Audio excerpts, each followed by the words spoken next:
तो आइए अब जानते हैं the big idea of compounding effect के बारे में।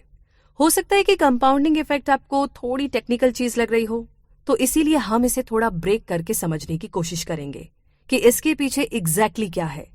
तो हम बताते हैं इसके पीछे बेसिक आइडिया ये है कि कुछ स्मॉल मगर स्मार्ट डिसीजन जो हम एक पीरियड तक लेते रहते हैं वो दरअसल लार्ज और शॉर्ट चेंजेस से ज्यादा सब्सटेनियल होते हैं।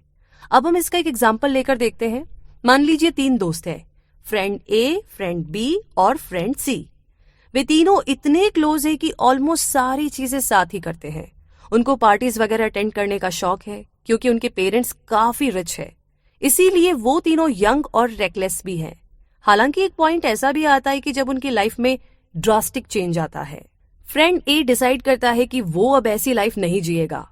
पर डे 100 कैलोरी यूज करने के साथ साथ वो मंथ में 4 किताबें तो कम से कम पढ़ेगा ही।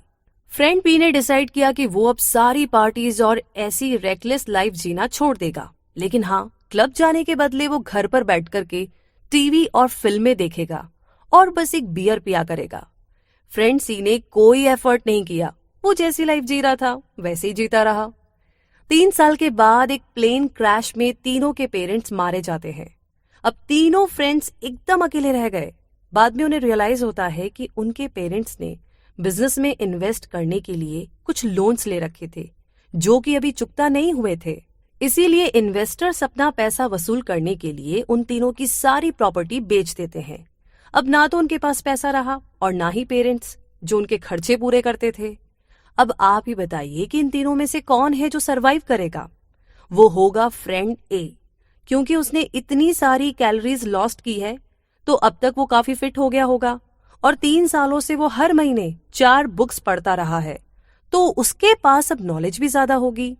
फ्रेंड भी फेंस पे होगा क्योंकि 3 साल तक टीवी और फिल्में देख देख करके शायद उसने कुछ तो सीखा ही होगा कि हार्ड टाइम में कैसे सरवाइव करे। लेकिन ये हम पक्के से नहीं कह सकते, मगर इतना पक्का है कि फ्रेंड सी की हालत सबसे खराब होगी क्योंकि वजन डबल होने से वो काफी स्लगिश हो गया होगा और उसके माइंड में कोई आइडिया भी नहीं होगा कि कैसे इस प्रॉब्लम से निकला जाए।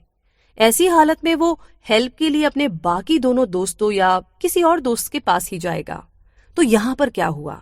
जब फ्रेंड बी और सी एंजॉय कर रहे थे तो फ्रेंड ए अपनी डेवलपमेंट में लगा हुआ था, उसे काफी टाइम लगा इसमें। लेकिन जब टेस्टिंग टाइम आया तो वो ही अकेला था जिसने सरवाइव किया। उसने खुद को बेटर बनाने के लिए अपना टाइम, एंजॉयमेंट, पेरेंट्स का पैसा सब सेक्रीफाइस किया और फाइनेंशियल एस्पेक्ट के अलावा उसकी हेल्थ भी बाकी दोनों से बेटर थी। अब अपने स्टेटमेंट पर वापस आते हैं।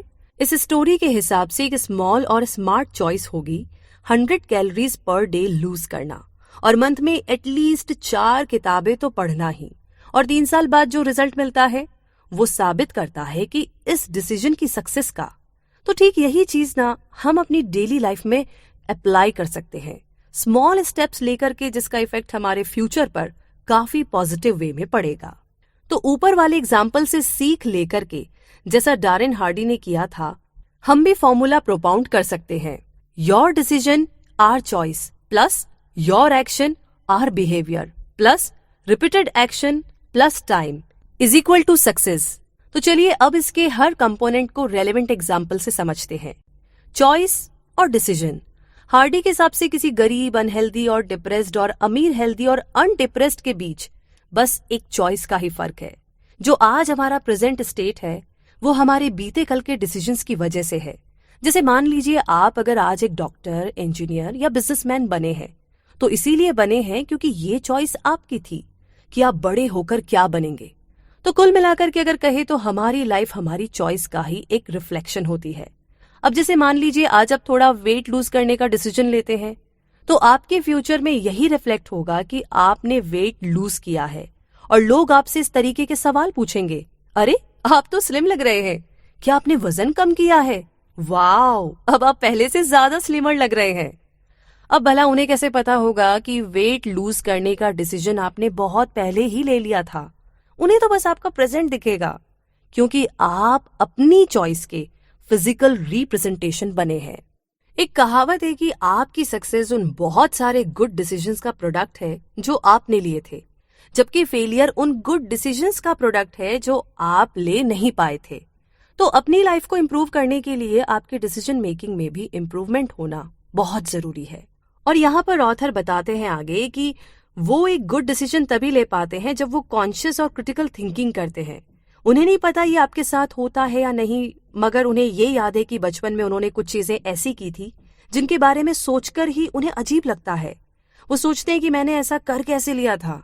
क्या आप कुछ रिलेट कर पा रहे हैं? तो ऑथर बताते हैं कि एक बार मैंने एक बच्चे पर पत्थर उठा करके फेंक दिया था क्योंकि वो मुझे चिढ़ा रहा था, लेकिन उस बच्चे पर लगने के बजाय वो पत्थर एक कार की स्क्रीन पर जाकर लगा। मुझे पता था कि वहां पर कई सारी कार खड़ी थी, लेकिन पत्थर फेंकने से पहले मैंने ये सोचा तक नहीं कि इसका अंजाम क्या होगा। मेरे गुस्से में लिए गए इस डिसीजन से उस दिन मुझे काफी प्रॉब्लम भी फेस करनी पड़ी। मैं जिस बात को एम्फेसाइज करना चाहता हूँ वो ये है कि कोई भी अच्छा डिसीजन या चॉइस बनाने से पहले थोड़ा टाइम निकाल करके ना उसके बारे में अच्छे से सोच विचार कर ले तो बेहतर होगा।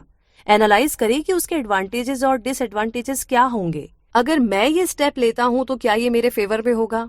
ऐसे कई सारे सवाल आपके दिमाग में आएंगे जिनका जवाब आपको देना है। खुद से सवाल करें और खुद ही जवाब ढूंढें।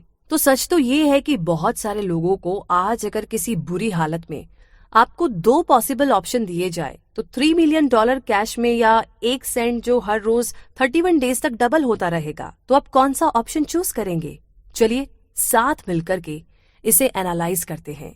अज्यूम कीजिए कि आप एक पेनी पर डे पेमेंट करते हैं और मेरा एट वंस $3 मिलियन का पेमेंट है, तो नेक्स्ट डे आपके पास 2 सेंट्स होंगे जबकि मेरे पैसे 3 मिलियन से कम होंगे क्योंकि मैंने उसमें से कुछ खर्च कर लिए हैं। और अगर मैं महाकंजूस निकला तो 20वें दिन भी मेरे $3 मिलियन है जबकि आपके पास अब तक $5,000 हो जाएंगे।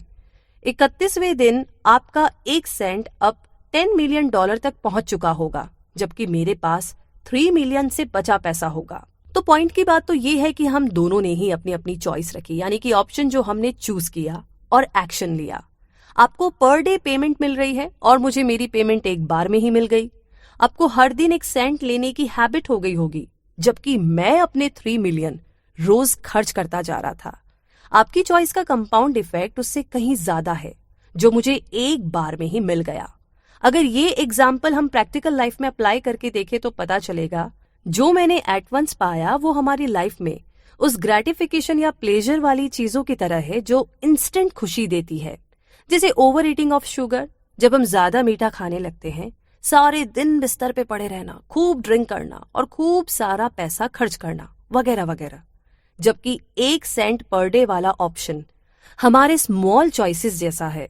जब हम आलस छोड़ करके रोज जिम जाते हैं, अपना शुगर इंटेक कम करते हैं, वीकली 1 किताब को खत्म करते हैं, लॉन्ग बोरिंग कोर्सेज को ज्वाइन करते हैं और ऐसे ही कई छोटे छोटे एफर्ट्स जो हम करते हैं, ये स्मॉल चॉइसेस हमारी जिंदगी में क्या कमाल कर सकते हैं ये आप इमेजिन भी नहीं कर सकते।